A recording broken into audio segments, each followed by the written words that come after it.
하루에도 수백 개씩 쏟아지는 경제 뉴스들. 복잡하고 재미없고 깊이가 없어서 실망하셨습니까? 복잡한 건 쉽게, 쉬운 건 재밌게, 재밌는 건 깊게 전해드립니다. 언더스탠딩. 유튜브에서 언더스탠딩을 검색하세요. 네, 해담경제연구소의 어이진 소장님이 곧 나오실 텐데 기대가 크죠? 그럼요. 네. 장순원 기자님 답변은 항상 예측 가능한 것 같아요. 어이진 소장님 소개합니다. 어서 오십시오. 네, 안녕하세요. 네. 이거 인증해야 되는데 뭡니까 그게? 채팅창에 제가 잠깐 먼저 인사를 드렸는데 진짜다 가짜다 이렇게 하셔서 이렇게 하면 인증하기로 했습니다. 네. 네.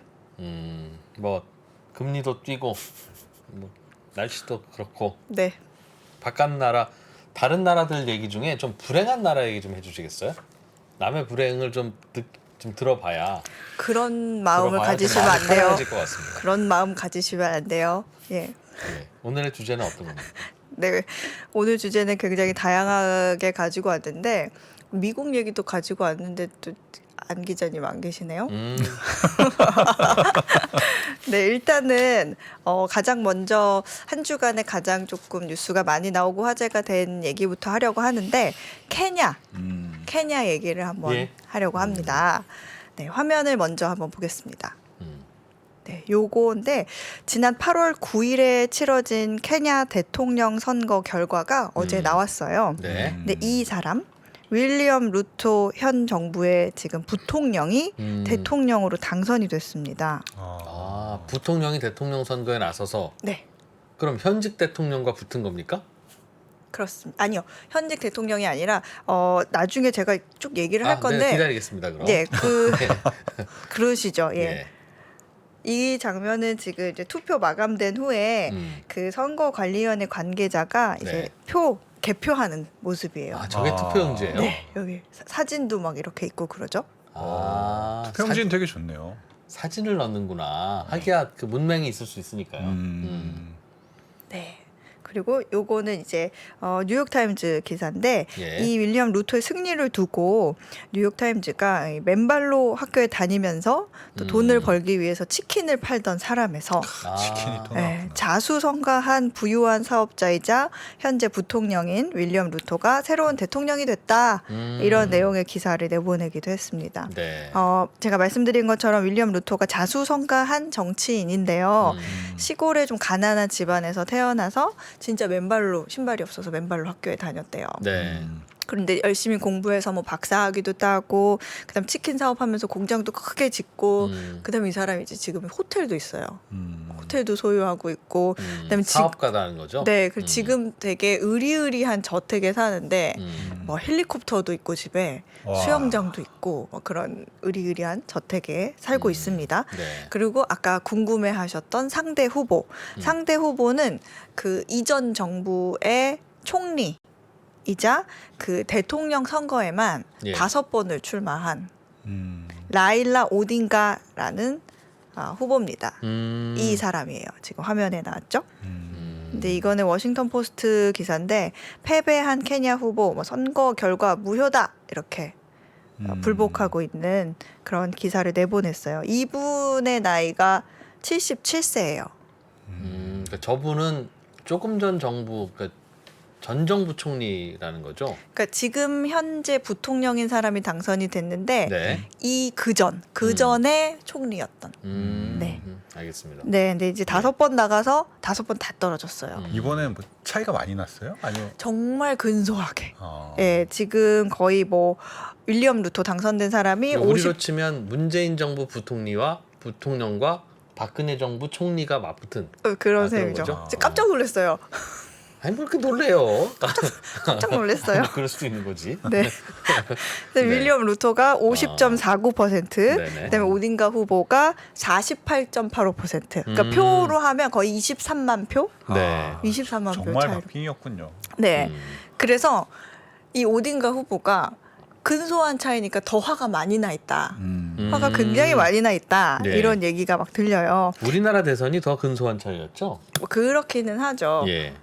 예, 근데 오딩가라는 아까 보여드린 그 사람이 케냐의 나름 뼈대 있는 정치 가문의 후손, 예. 그 정치적 거물이에요. 탈락자가. 네, 예. 이 사람의 아버지가 케냐의 초대 총리입니다. 그래서 뭐 대통령 선거에 5번이나 나온 것도 예. 그냥 뭐 돈이 많아서 심심해서가 아니고 예. 나름의 좀 영향력이 있어서 음. 도전한 건데 매번 떨어져요. 예. 그리고 이제 현재 대통령은 사실은 부통령과 한 편이어야 되거든요. 네. 이론상 예. 부통령과 같이 골라서 출마를 하는 거니까. 그러니까요. 근데 여기서 한 편에 서야 되는 사람인데 음. 그간에 너무 안 맞았던 거예요.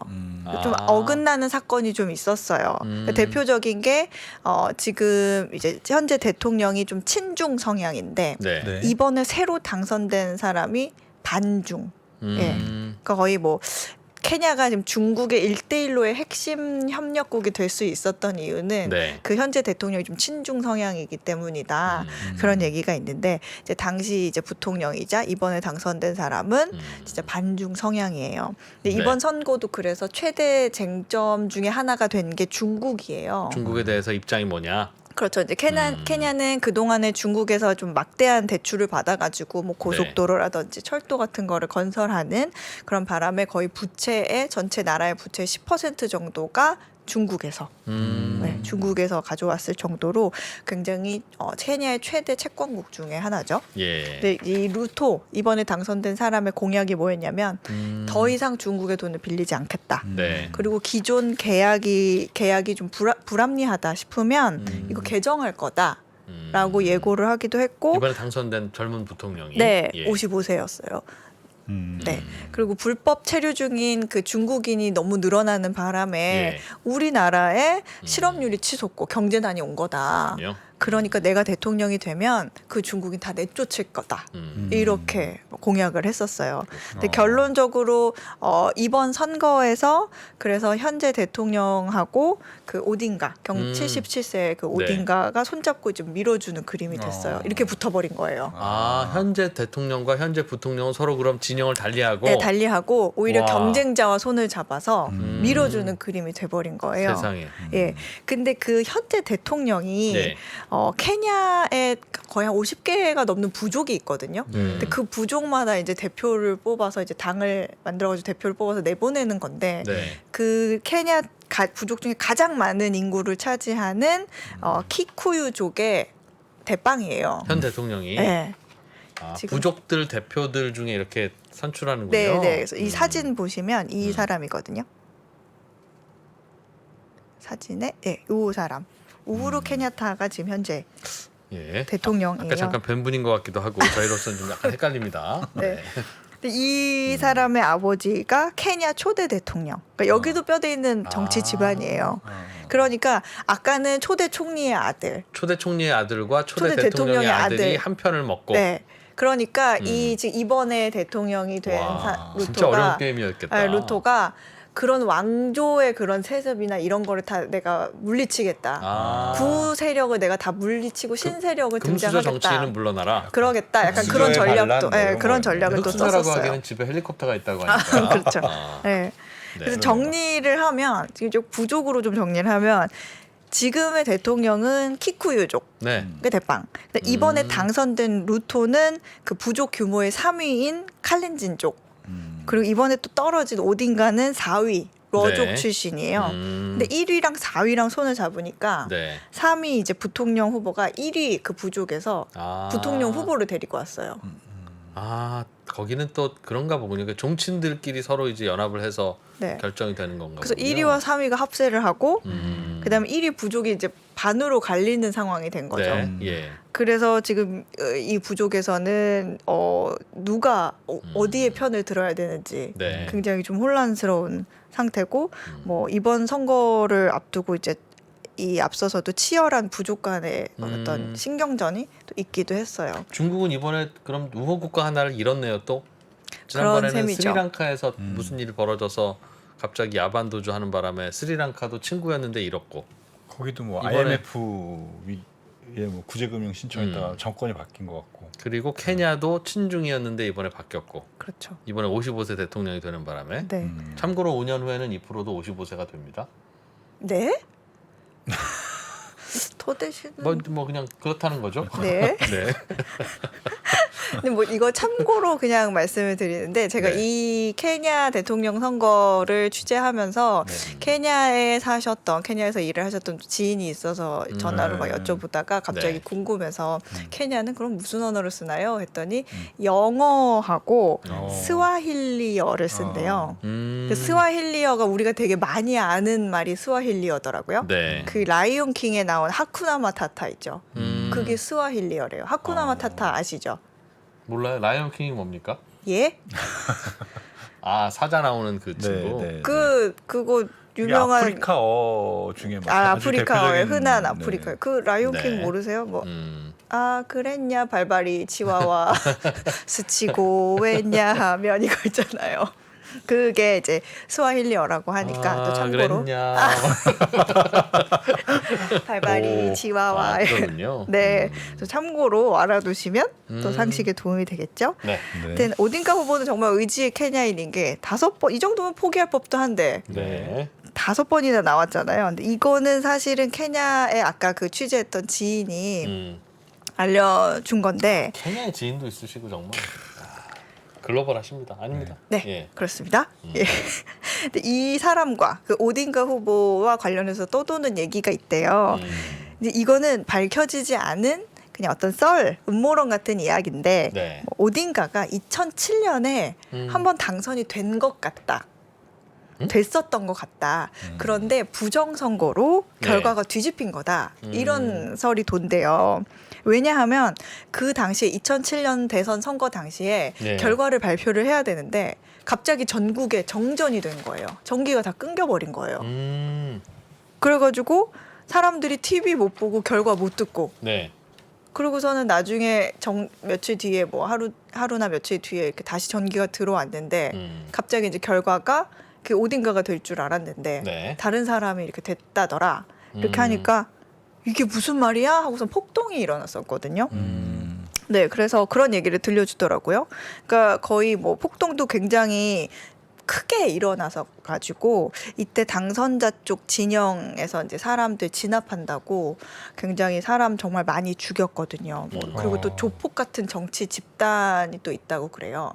그래서 이 사람들이 뭐 협박을 하고 이런 게 아니라 집에 불을 지른다든지 뭐 정말 살인을 한다든지 뭐 강간을 한다든지 극악한 범죄를 저질러서 거의 1,200명 이상이 죽고 정말 아주 많은 사람들의 난민이 발생하는 사건이 있었어요. 그래서 이 사건이 국제형사재판소에 기소된 바가 있는데 이번에 당선이 된 윌리엄 루토가 당시에 그런 폭력 사태를 부추겼다 네. 하고 비난받으면서 국제형사재판소가 이 사람을 기소를 한 바가 있는데 이 사람이 부통령으로 재직하는 동안 정부 차원에서 증거 수집을 좀 방해한다든지 뭐 그런 식으로 관여를 하면서 2016년에 이 소송이 무산된 바가 있어요.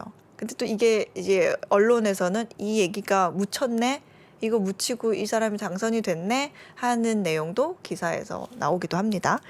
그리고 직전 선거였거든요. 2017년에 대선 때도 이 오딘가라는 사람이 불복을 또 해요. 이거 부정선거야 하면서 또 대법원에 이의를 제기하는데 참고로 오딘가는 5번째 계속 매번 선거에 나왔던 분이래요. 그죠? 계속 나왔던 분이고 계속 졌고 계속 불복을 해요. 그 이번에 불복한 것도 뭐 처음이 아닌 거네요. 처음이 아닙니다. 네. 근데 그때는 대법원이 이의 제기를 안 받아줄 것 같았는데 이걸 받아준 거예요. 그래서 사상 초유의 재선거를 합니다. 대통령 선거를. 재선거를 해서 그때 당선된 사람이 현재 대통령인 우후루 케냐타 대통령. 그때도 오딘가는 이의 신청을 하고 재선거를 했는데 본인은 안 되고. 네, 안 됐습니다. 그때인데 네. 이번에도 근소한 차이로 안 돼서 매우 그래서 화가 나 있다. 그때 내가 이의 신청한 덕분에 대통령이 어부지리로 된 그분이 이번에 도와줬죠, 오딘가를. 뭐 그런 거죠? 그렇죠. 네. 그러면서 그래서 이번에도 선거 결과가 무효다. 라고 주장을 네, 하고 있다. 선거 시스템이 해킹이 됐다. 그리고 부정선거가 있었다. 이렇게 주장을 하고 있어요. 그리고 뭐 케냐의 선거관리위원 7명 중에 4명도 부정선거가 있었다 하면서 반발하고 있는데 뭐 있기야 있었겠죠, 조금씩. 네, 뭐. 그렇습니다. 그래서 우리나라도 뭐 이상한 거 자꾸 발견되고 하긴 하니까. 네, 그래서 오딘가를 지지하는 사람들이 이 사진을 보시면 벌써 지금 불복의 시위가 일어나고 있어요. 예. 네. 그래서 네, 이렇게 뭐 타이어를 태우면서 음. 시위를 한다든지 네.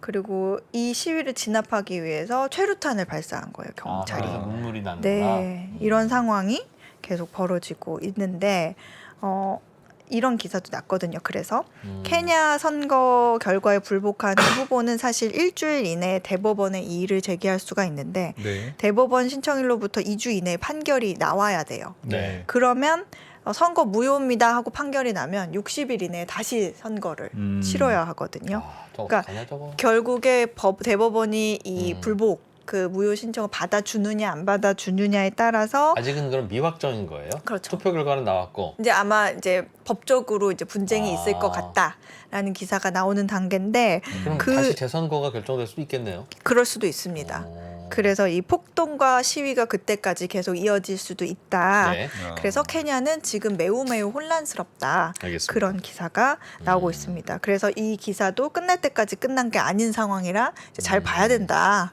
뭐 이런 내용이거든요. 네. 그래서 뭐 실제 새 대통령 취임까지는 굉장히 오래 소요될 수도 있다. 그런 내용을 전해드렸습니다. 네. 네, 케냐. 네, 케냐 봤고요. 그 다음에 다음 뉴스 화면 보겠습니다. 다음 뉴스는 조금 재밌는 뉴스를 가져왔어요. 여러분들이 요즘 최신 유행을 좀 알려드리려고 요즘 틱톡에서 시작이 돼가지고 미국 젊은 세대 사이에서 유행하는 말이 있거든요. 뭐죠, 저게? 여기에 나오는 quiet quitting이라는 말이에요. Quiet quitting. 네, 무슨 뜻입니까? 바로 이게 직역하면 조용히 그만두는 거. 네. 인데 음. 이게 직장에서 진짜로 그만두는 게 아니고 네. 최소한의 업무만 하는 거예요. 최소한의 사보타지. 네, 추가 근무 안 하고요. 뭐 음. 무언가 나의 능력을 최대한 발휘할 수 있는 그런 노력을 하지 않습니다. 네. 그리고 업무에 뭐 추가적인 공을 들인다거나 그렇지도 않고. 네, 그리고 뭐 음. 열심히 하는 것도 아니고 네. 딱 월급만큼만. 저희 회사에도 있습니다. 아, 예. 네. 누군지는 안 여쭤보겠습니다. 딱 정해진 시간만큼의 성과를 거두겠다. 예. 그런 거예요. 그리고 동료들과도 애써 어울리려고 하지 않고. 네, 그런 건데 일이 결국에는 나의 인생을 지배하는 걸 거부하는 20대들이 만든 말이에요. 나의 인생은 퇴근 후에 시작된다 이거죠. 아, 뭐 그렇죠. 그죠? 그래서 quiet quitting이란 열풍이 되게 화가 나신 것 같아요. 목소리가. 아 제가요? 네. 아니 굳이 뭐 내가 뭐 화가 날 것까지 했습니까?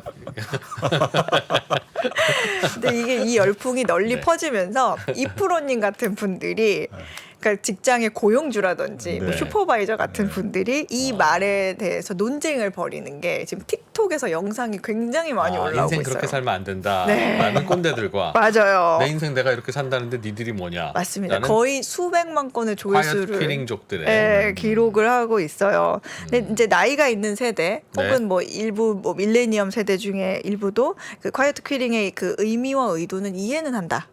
나도 이해는- 직원이라면 합니다 그렇게. 이해는 하는데 이해해요. 뭐 일부는 예. 너네 그래서 무슨 발전이 있겠니? 응? 그거는 직장 생활의 해결책이 아니라 도피 방식이다. 뭐 이런 식으로 좀 비판을 한다던가. 끝없는 토론 이어지고 있겠군요. 네, 목적 없는 예. 인생이 된다. 뭐 퀴링이 이 저기 사람들의 게으름을 부추기고 있다.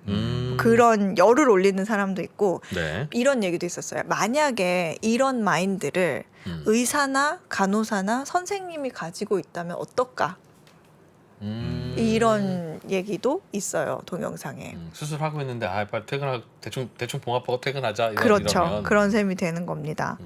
네. 그래서 또 한편에서는 이제 경험담 이런 게 올라오는데 네. 내가 이렇게 열심히 하는 걸 멈추고 나니까 오히려 더 많은 업무에 참여할 수 있게 되더라. 더 긍정적이고 어떤 내가 긍정적으로 변했던 피드백도 받고 오히려 이 방법이 스트레스 없이 스스로의 삶을 게으르게 살았더니 오히려 효율적이 되더라. 아니, 그렇게 비판적으로 딱 얘기하지 마시고요. 화가 나셨어요, 지금? 네, 화가 나셨어.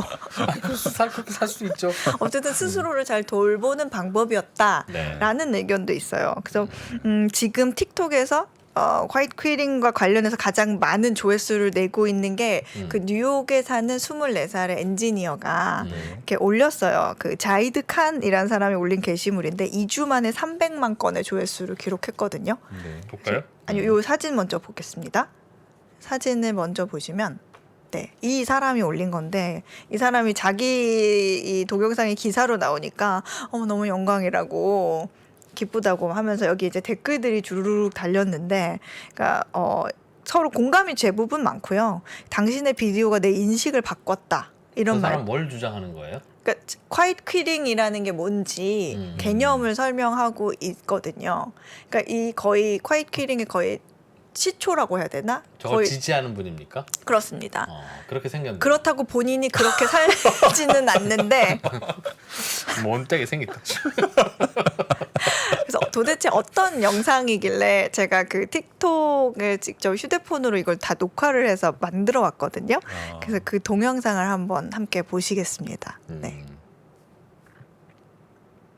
네, 이 틱톡에 저렇게 많이 올라와 있는 거예요. quiet quitting 하는 분들입니까? 그거에 대해서 갑론을박을 하는 분들이 네, 어. 찬성 반대 다 있습니다. 찬반이 다. 네, 예. 저렇게 많이 올라와 있어요. 예. 뭐 당연하겠죠.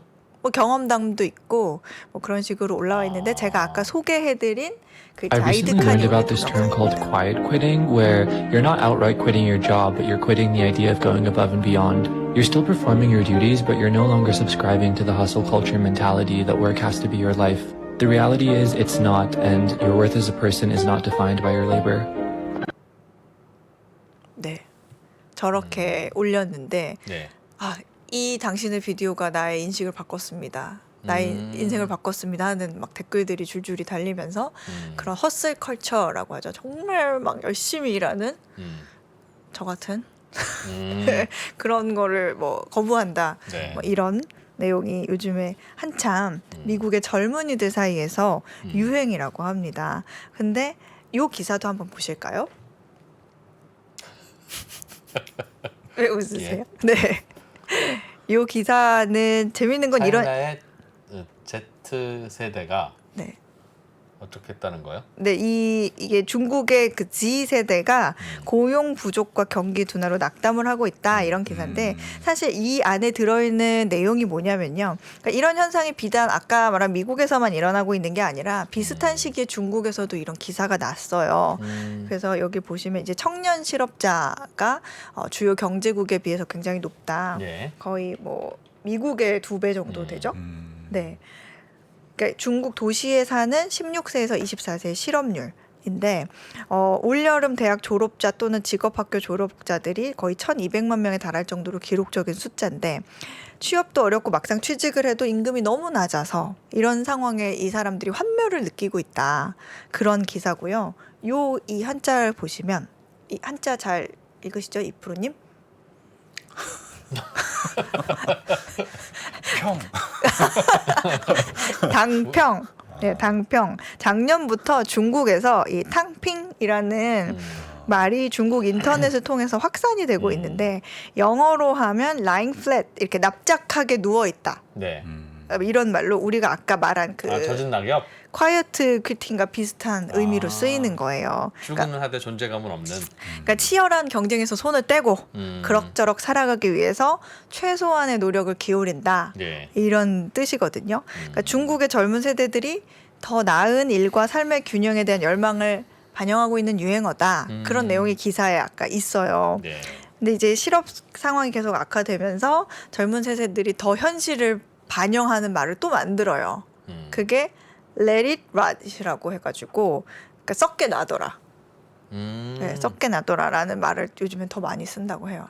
내비둬라. 나 네. 건드리지 마라. 네. I'm I'm quiet quitting 중이다. 그 얘기예요? 예, 그렇습니다. 근데 이렇게 하는 이유는 오늘 굉장히 영어 안 되시는 것 같은데요. 네. 이렇게 하는 이유는 실패하더라도 기분이 나아진다는 거예요. 이렇게 생각을 하면. 나는 어차피 열심히 안 해서 그런 거니까. 네, 일종의 뭐 정신적인 휴식으로도 생각을 한다. 이런 얘기가 있어서 제가 국내에는 아직 나온 기사가 없는 것 같은데 예. 아마 이 방송을 또 기자분들이 보고 계시면 quiet quitting 아마 기사 쓰시지 않을까 싶은데 그런 문화가 번지고 있군요. 이런 네. 거는 근데 입장 바꿔놓고 생각해봐야 돼요. 네. 예를 들면 그런 quiet quitting 하는 분이 네. 예를 들면 햄버거를 사 먹었어요. 네. 근데 햄버거가 나는 그냥 빵이고 패티야. 이건 야채야. 뭐 이거 먹든지 마든지 마음대로 해. 라고 이렇게 널브러져 있으면 좋겠냐? 자기도 욕할 거 아니 이게 빵이야 이게 도대체? 이거 햄버거라고 만든 거야? 라고 할 거면서 뭐 그런 거 아니겠나 하는 생각이 듭니다. 네. 예. 그러니까 회사에서는 대충 그렇게 일하고 집에 가서 기타를 치고 놀겠다고 할 때 그 기타가 제대로 작동 안 하면 자기도 욕할 거 아니냐는 거죠. 그런데 그렇다고 해서 열심히 안 하는 게 아니라 과도한 노력을 하지 않겠다는 거죠. 뭐 예를 들면 이런 겁니다. 제가 지금 40분의 느낌은 다르군요. 40분의 시간이 주어졌는데 예. 40분의 시간은 뭐 그냥 대충 맞추면 되겠지. 이 정도이지 어떻게 하면 여러분들께 정말 재미있는 내용을 핵심을 모을까 이런 고민 그다지 하지 않는다는 겁니다. 네. 잘 이해가 안 가시나 봐요. 굳이 그럴 필요는 없을 것 같다. 네. 노브랜드 버거 같이 살겠다 그런 얘기인가 봐요. 돈값만 하면 되지 뭐. 다음 뉴스 넘어가겠습니다. 알겠습니다. 네. 화면 먼저 보겠습니다. 음, 네. 중국의 진짜 울트라 부자들이 네. 선호하는 도피 국가가 중국인들에게서 멀어지고 있다. 이런 기사입니다. 유럽으로 이민을 갈 때요. 네. 제일 만만한 나라가 어딘 줄 아세요? 유럽으로 이민 갈 때? 네. 이민 잘 받아주는 나라? 그렇죠. 몰라요. 생각해본 바 없습니다. 생각해봤어요? 포르투갈이겠죠? 아 이제는 이민도 생각하시는구나. 왜 그러세요? 아 제가 중국인은 아니지만 네. 맞습니다. 포르투갈 맞아요. 포르투갈이에요? 포르투갈 맞습니다. 예. 그러니까 어차피 그 이민이라고 해봐야 투자 이민이거든요. 이 중국인들이 생각하는 게. 근데 돈이 그래도 제일 좀 적게 드는 유럽 국가. 네. 이게 포르투갈이에요. 그러니까 우리 돈으로 그러니까 최소 4억 원 남짓. 네, 35만 유로만 투자를 하면 네. 뭐 그 이상의 뭐 집을 사도 되긴 하는데 포르투갈로 이민을 갈 수 있다고 합니다. 한 4억 정도 쓰면 그렇습니다. 그럼 유럽 시민이 될 수 있는 거예요. 집만 사면 바로 그렇죠. 시민권이 나오는 거예요? 네, 여기 제가 포르투갈 시민이면 네. 유럽 시민인 거예요. EU 그렇습니다. 시민인 예. 거죠? 맞아요. 이게 참고로 그 35만 유로짜리 그 티켓이라고 해야 될까요? 그게 제일 싼 건데 이 돈으로 포르투갈 정부가 지정한 아주 뭐 낡은 주택 밀집 지역에 집을 사야 돼요. 아, 새 집 사면 안 되고. 네, 여기 사진 제가 가지고 왔는데 뭐 이런 아파트인데 이렇게 집을 사서 자기 돈으로 집을 고칠 거라고 생각을 하는 거죠. 네. 그리고 그런 지역의 집주인들은 그런 사람이 이제 이주민이 오면 그 덕분에 집을 팔고 나갈 수 있을 거라는 게 이제 정부가 노리는 부분이에요. 아, 저렇게. 네, 중국 돈으로 일종의 재개발 사업하는 거예요? 맞습니다.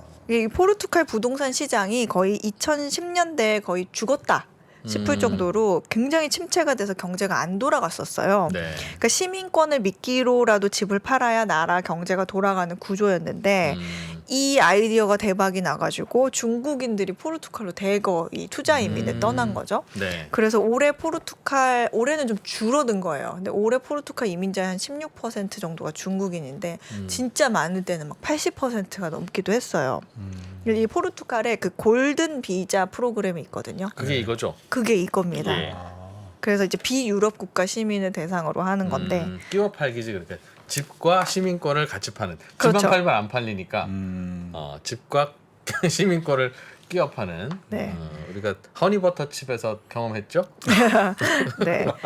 그러니까 그렇게 집을 사면 임시 거주증을 주는데 거의 뭐 5년 동안 5주 이상만 체류를 하면 네. 이제 시민권, 뭐 영주권을 취득할 수 있는 기회를 줘요. 네. 그러면은 이제 시민이 되는데 결국엔 아까 말씀하신 것처럼 유럽의 시민이 되는 거죠. 유럽 전체에서 네. 거의 뭐 거주도 되고 취업도 되고 교육도 다 되는 거니까 굉장히 매력적인 조건이라고 생각을 한 거예요. 그래서 중국인들이 그래서 특히 포르투갈에 이민을 많이 갔는데 네. 요즘에는 아까 기사 제목처럼 어려워지고 있다. 그래서 왜 어려워지고 있지? 하고 보니까 이유는 포르투갈은 이민을 가려면 그 대면 면접을 봐야 돼요. 아, 대면 면접을 봐야 되는데 포르투갈로 가든가 해야 된다. 네, 그런데 이제 중국은 중국이 나가지 못하니까. 그쵸 코로나 때문에 봉쇄 조치를 했잖아요. 그러니까 네. 면접을 보러 못 가는 거예요. 네. 그래서 포르투갈 입장에서도 굉장히 아쉬워요. 중국인 돈을 가져와서 경제가 돌아가야 되는데 이 사람들이 이민 신청 안 하니까 투자 이민을 안 오니까 경제가 안 돌아가는가 걱정이 굉장히 많습니다. 네. 그렇군요. 네, 그래서 지금 이 그래프를 한번 보실까요? 이 그래프를 보시면 이게 지금 연도별로 골든 비자 인베스터 이게 네. 시민권 사려고 투자한 사람들. 네, 근데 이 검정색이 중국인인데 예. 점점 2014년 거의 피크를 찍었다가 점점 줄어들어가지고 이 코로나 이후로 점점 줄어들었죠. 미국 잡지인가 봐요. 블- 중국을 까만색으로 쓴 거 보니까. 블룸버그입니다. 아. 네. 근데 미국이 중국을 그래서 추월했다. 미국 사람들이 골든 비자로 들어오는 게 중국을 추월했다. 지금 이런 표를 보여주고 있죠. 미국인들도 요즘 많이 가네요. 포르투갈 이민. 네, 그렇습니다. 미국인들이 미국에서 집을 얻지 못한 사람들이 또 유럽 집값 자꾸 올라가니까 네, 에이 나 그냥 유럽 가서 살랜다 하는 분들 많는 모양이에요. 네, 맞습니다. 유럽 쪽을 좀 크네요. 영어가 되니까 드는 거죠. 영어가 되니까. 저희 포르투갈 쓰잖아요. 왜 이 포르투갈에서 프로님 영어 안 컨디션 씁니까? 안 좋으신 것 같아요. 저희 포르투갈 쓰죠. 빨리 퇴근하셔야겠습니다. 네, 중국인들이 그렇다고 또 포기하진 않았어요. 이 투자 이주 컨설팅 하는 회사가 예. 밝히기를 올해 중국에서 자금 조달하려고 하는 고액 자산가들의 대기 자금만 네. 480억 달러래요. 63조 원. 그러니까 열리기만 하면 포르투갈로 다들 가려고 할 거다 이거죠. 네. 근데 재밌는 거는 올해부터 포르투갈이 중국인이 포르투갈 시민권 준다고 하면 잘 들어오는구나. 예. 그 생각을 하고 이제 리스본이나 그 해안가에 있는 그런 휴양 저택 같은 그런 거를 이제 못 사게 하고 끼워 파는 거가. 네, 그리고 포르투갈 시골 지역에 있는 그런 집만 가능한 걸로 규정을 올해부터 바꿨어요. 새우깡이랑 끼워 팔다가 보리건빵으로 바꾼 거야 이제. 근데 그렇다고 포르투갈에 이민을 가가지고 뭐 아무것도 없는 시골에서 살 수는 없잖아요. 예. 근데 집은 필요한데 도심 해안 이런 데는 안 되는데 그러니까 거기 주택은 그거 투자 대상에서 제외가 됐잖아요. 이제 좀 사람들 투자가 좀 되는 데는 빼고 네. 또 투자 안 되는 거랑 네. 시민권이랑 끼워 판다. 그런데 그 리스본 같은 도심이나 해안 지역에 상업용 부동산은 아직 된대요. 아직 된대요. 상업용 부동산은. 상업용 부동산에 투자하든가 아니면 시골 집에 투자하든가. 그렇죠. 그러니까 포르투갈 부동산 업자들이 고민을 한 거예요. 중국인들의 고민을 어떻게 하면 풀어줄 수 있을까? 시골 집에 가서 살기는 싫을 거고. 네, 그래서 상업용 부동산을 사봐야 살 집이 아니니까 그것도 말이 안 되고. 아이디어를 냈는데 그 우리가 흔히 한 레지던스 있죠. 그 호텔 같은 거지만 주방 있고 세탁기도 있고 한 그런 생숙? 생활 숙박. 맞습니다. 네, 생활형 숙박 시설 예. 그런 거가 이제 호텔이나 리조트 이런 게 상업용 부동산으로 분류가 돼가지고 그런 걸 사서 거기에 거주하면 되는 거예요.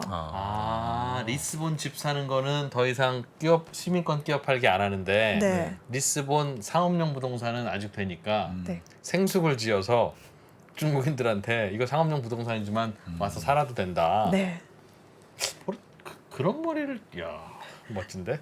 그렇습니다. 근데 다만 이제 최근 들어서 유럽 연합이 뭐 이런 식의 투자 이민 프로그램에 대한 좀 반대 의사를 좀 분명히 하고 있어요. 예. 그래서 이런 비슷한 방식으로 좀 이민이 쉬었던 뭐 키프로스라든지 몰타 같은 곳은 뭐 이런 프로그램을 거의 그렇군요. 혜택을 파기하는 없애는 추세이기도 합니다. 네.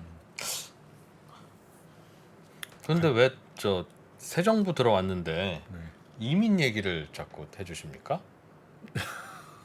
아니 뭐 그냥 어찌 하다 보니까 뭐 나왔는데 뭐 굳이 그렇게 해석을 하신다면 네, 안녕히 가십시오. 요즘 사람들은 이민에 대해서 관심이 많아졌다고 판단하시는 모양이에요. 왜 그러세요 진짜. 오늘 아닙니다. 컨디션 많이 안 좋으신 것 같아요. 예. 네. 안 기자님이 보고 싶습니다. 한 5분쯤 남았는데 뭐 또 없습니까? 뭐 또 하려고 그러는데 되게 겁나네요. 네. 자, 그럼 마지막으로 아닙니다. 예. 간단하게 보면서 이 그래프 한번 보시겠어요? 제가 퀴즈를 요 그래프 써 있기는 한데 네. 손으로 가릴 수도 없고 예. 무슨 그래프일까요? US petrol prices네요. 미국의 네. 휘발유 값이네요. 그렇죠. 네. 미국 주유소 휘발유 가격인데 이게 보시면 $2도 하다가 $4 하다가 크게 막 오르내림죠. 네. 우리로 치면 거의 리터당 1,500원 하다가 갑자기 3,000원을 하다가 뭐 그러는 거니까 이게 피부로 느껴지는 정도가 막 굉장히 크겠죠. 그렇겠다. 갤런당 2달러 하다가 4달러 하면 네. 근데 우리나라는 이제 유류세 이 세금이 반이니까 네. 오를 때도 반만 오르고 내릴 때도 반만 내리니까 그나마 견딜만 한데 미국은 좀 다릅니다. 그래서 2007년에 배럴당 이 4달러 돌파했을 때도 이게 서브프라임 모기지의 원인이다. 이런 주장도 있습니다. 그러니까 사람들이 기름값 감당하느라고 모기지 대출 못 갚은 거예요. 이 그래프는 조금 확대를 한 거예요. 아까 거보다 기간 좀 확대 늘렸어요. 2018년부터. 예. 그래서 아무튼 미국 휘발유 가격이 요즘 이렇거든요. 근데 이 마지막 부분을 보면 급격하게 떨어지죠. 떨어지고 있네요 요즘. 네, 미국 예. 휘발유 가격이 6월에는 갤런당 5달러가 넘었는데 요즘 다시 떨어지고 있어요. 지난 9주 동안 계속 하락하고 있습니다. 그래서 드디어 4달러 아래로 내려갔는데 예. 주식도 요즘 저런데. 미국 휘발유 가격이 갤런당 4달러 넘는다는 거 굉장히 중요한 뉴스라서 이렇게 깨질 때 4달러 깨질 때 크게 뉴스가 납니다. 근데 뜻밖의 문제가 생겼는데 9주 동안 하락하는 휘발유 가격에도 불구하고 네. 지금 드라이빙 휴가 시즌임에도 불구하고 네. 오랫동안 여행 못 가서 몸이 근질근질할 건데도 불구하고 미국인들의 휘발유 소비량이 네. 한 달 전보다 오히려 적었어요. 그리고 작년 같은 기간보다도 6% 줄었고 2019년보다는 19%가 감소를 했어요. 가격도 내렸는데. 네. 그러니까 이 2%가 부동산 얘기를 안 하면 안 했지 미국인들이 운전을 줄여? 약간 이런 느낌인 거예요. 여러분 확 와닿으시죠? 혹시 전기차를 타고 다니나 싶어가지고 그러니까 전기차 많이 보급되는 네. 바람에 휘발유 안 쓰는 건 아니에요? 그래서 교통량을 봤더니 교통량도 줄었어요. 네. 그래서 왜 이런 일이 벌어졌는지 다들 궁금해하는데 예. 가장 설득력이 있는 건 지난 3월에 갑자기 휘발유가 비싸지면서 미국인들이 운전도 안 하고 절약하고 그 넓은 땅덩어리를 걸어 다니는 습관이 생겼는데 그 습관을 못 버리고 있는 게 아니냐. 걸어서 미국인들이- 다니는. 그러니까 마트를 한 번 갈, 2번 갈 거 한 번만 가고 네, 동네 사람들이랑 카풀도 하고 미국인들이 절약이라는 걸 하기 시작했다. 네, 공동 쇼핑도 하고 뭐 이런 것 같다. 그리고 운전 습관이라는 게 굉장히 비탄력적이어서 예. 휘발유가 올라도 되게 습관이 바뀌지 않지만 또 한 번 바뀌면 다시 원래대로 돌아가는 것도 좀 비탄력적이다. 미국인들이 습관이 바뀐 거 아니냐. 네, 그런 분석이 있습니다. 미국인들은 소득 상위 92%까지 집에 차가 한 대 이상 있다던데. 그만큼 필수품인데. 그러니까요. 거기는 그러나- 땅도 넓었고 대중교통도 잘 발달이 안 돼서 이거 줄이기가 쉽지 않잖아요. 그러나 꼭 필수적인 곳만 간다는 거겠죠? 그렇습니다. 예. 그래서 아무튼 좀 신기한 일이 벌어지고 있다. 근데 대부분은 뭐 이러다 말 거라는 게 대다수의 의견이기는 한데요. 예. 예, 뭐 정유사들도 수요가 여전히 많고 다시 슬슬 운전할 것 같다. 이런 분석이 있기는 하지만 예. 어쨌든 지금 모습은 굉장히 신기한 모습이다. 네. 정도까지 오늘은 정리를 해보도록 하겠습니다. 알겠습니다. 오늘 전해주신 소식 중에서는 가장 기억에 남는 건 포르투갈 리스본의 생숙을 한 4억 정도 들여서 사면 이민이 가능하다. 가장 인상 깊었습니다. 저는. 장선원 기자는 뭐가 제일 재밌었어요? 저는 아까 그 적당히 일하는 네, 유프로님이 엄청 화나셨던 그 주제가 좀 재밌었어요. 여러분들도 물론 저도 직원일 때는 그렇게 일했습니다. 뭐 제 별명이 미꾸라지였어요. 미꾸라지. 잡을 것 같은데 내 손에 없어. 2%에 어디 갔냐. 그랬는데 자영업을 해보니까 진짜 직원들이 출근해서 일을 어느 정도 하는지가 눈에 다 보여. 눈에 다 보이는데 사장님은 말을 안 합니다. 사장님이 아무 말 안 한다고 해서 아무 문제가 없는 게 아니다. 참고 있는 거다. 사장을 해보니까 그렇더군요 정말. 야, 이 얘기를 지금 해야 되나 다음에 해야 되나 이제나 저제나 열심히 좀 일해줍시다 제발 좀. 다 여러분들 나중에 다 사장님 할 거예요 진짜. 다 안 갚으면 당합니다 진짜 분명히. 이렇게 일 안 하시면 나중에 본인이 핫도그 가게 할 때 알바생이 일 안 해줍니다. 네, 여기까지 하겠습니다. 빨리 마무리하시죠. 예. 해담경제연구소의 어혜진 소장님 오늘도 고맙습니다. 네, 감사합니다. 네. 안녕하세요. 오건영입니다. 작년에도 이제 눈이 많이 내렸을 때 학교 운동장에 애들 데리고 나가서 이제 눈사람 만드는데 이젠 잘 만들어요. 근데 아기 때는 눈사람 못 만드는 거죠. 그냥 이렇게 막 어떻게 모아보는데 안 되는 거예요. 그래서 항상 했던 게 눈덩이를 굉장히 딱딱하게 묶어야지 얘가 이제 굴려야 이제 뭉치는 거잖아요. 그걸 만들어서 줬었던 기억이 나요. 3프로TV에서 오건영 부부장과 함께 경제에 단단한 기초를 쌓을 수 있는 알찬 커리큘럼을 준비했습니다. 이번에는 여러분께 필요한 파트만 골라서 분할 수강하실 수 있는데요.